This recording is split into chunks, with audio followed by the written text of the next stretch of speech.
generally about oilseed crop. So I mean, I don't have to go into the details, why we have we've not been able to actually sustain the production of oilseed crop in this country. One of the reasons is obviously there's so much competition, and also the government policies were not favorable. But very encouraging is that at least there's some progress in production of canola. But obviously, again, then you have a question that how we are going to fulfill the requirement of wheat in this country. So what we are saying is that we need to somehow first develop varieties and then somehow also fit into the cropping system, and it will take some time.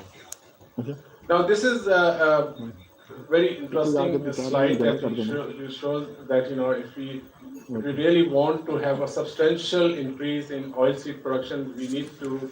So at the moment, the area under oilseed crop is around 8% or even less, and if you want to have a substantial increase in the so we need at least 34% area of the total cultivable land. So obviously, some crop we have to somehow think that how you are going to adjust soybean crop into this cropping pattern. So the answer in the short term is you have to depend on the import of soybean. So this is the why we are interested in soybean, because soybean is one of the topmost crop around the world as far as GM is concerned. And another thing is that if you have to import soybean for the time being, only GMO soybean is available around the world. So about 94% of soybean which is produced in the world is GMO. So non-GMO is not available. Even if you have got a lot of money, it's not available. So something that is not available, how you can going to buy that commodity? Because so the whole world is using this. These are some of the possibility that we can. I'm glad that our team of young scientists from different organizations, including IFG, Youth Research University, and then PRC, have developed their own. And another very appreciable point is that they talk to each other. That's very important because they have good communication with each other. So I really appreciate that. So this is something that we thought that that we can start soybean breeding program, and so believe me that when we started this work around 9 years ago, there's so much opposition to this idea. But alhamdulillah, now everybody is talking about this crop. So I will not go into the details. So there are countries around the world that are importing soybean, and including European Union, Japan, USA. So those countries have already allowed this import and export of this crop. So this is a very unscientific statement that soybean causes cancer or GMO is bad. So this is always going to happen, that there's always a opposition to science. So when you ask for the okay, where is the evidence? There's no evidence against GM soybean because there's so much data available. Similarly, a few years ago, there was some discussion about the COVID-19 and impact of vaccine. And so there's always some debate mass in this hall because we are all vaccinated, thanks to the science that we got vaccine in time. So I will skip some of those slides. So one of the misinterpretation of the biosafety rules 2005, because these are the rules that govern the import and export of soybean, all GMO crop. So remember that those biosafety rules were formulated for the import of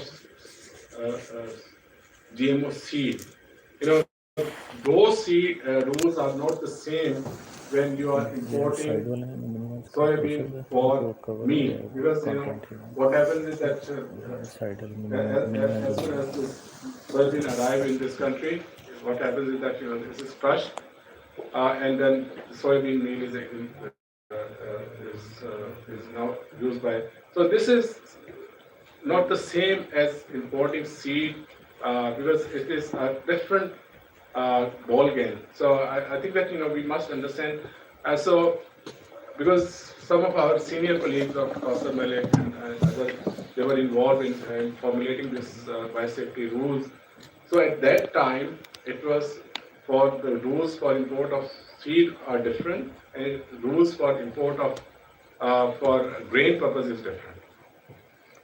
So this is all available in the Cartagena protocol, as well as, so we are not doing something which is not, this is something which is done around the world. So so be realistic, support science. I'm not going to. So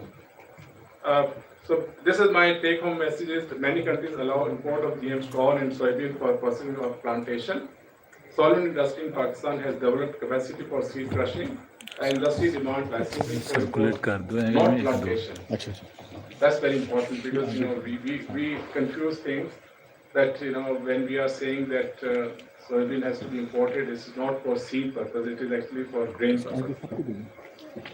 Industry must buy locally produced soybean and canola at reasonable rates. So that's something that very well discussed in this morning. And export of oil and soybean meal from Pakistan under CPEC is a good option, because the rate at which we are buying soybean from international market is much cheaper as compared to what the rates are available to China. So we have a mindset of traders and business. आप जो है ना जज्बाती होकर सारी चीज़ अगर सोचेंगे तो take the advantage of import soybean, process it, produce a meal and then export. But having said that, I'm very glad that we were the very first people who actually started soybean research, reinvented the wheel, and everybody at that time was saying, this is a failed crop in Pakistan, and so that things, time are not what जो है change होता रहता है, उसके साथ demand और जो supplies और उसकी जो conditions हैं वो change होती रहती हैं. One of the last thing that I would like to say is that soybean is essential, and actually all legumes are very important for our cropping pattern. This is the matter of our life and death, that we include more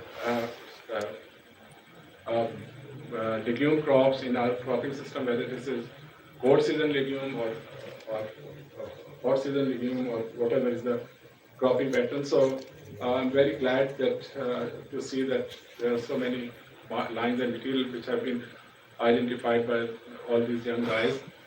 Salute to them, and I think that we need to support science as well as have the right interpretation of the rules of this country. Thank you very much. And again, Doctor, thank you very much for the invitation. Thank you, Dr. Shahid Mansoor. Now I would like to invite Dr. Zahir, who will present about the activity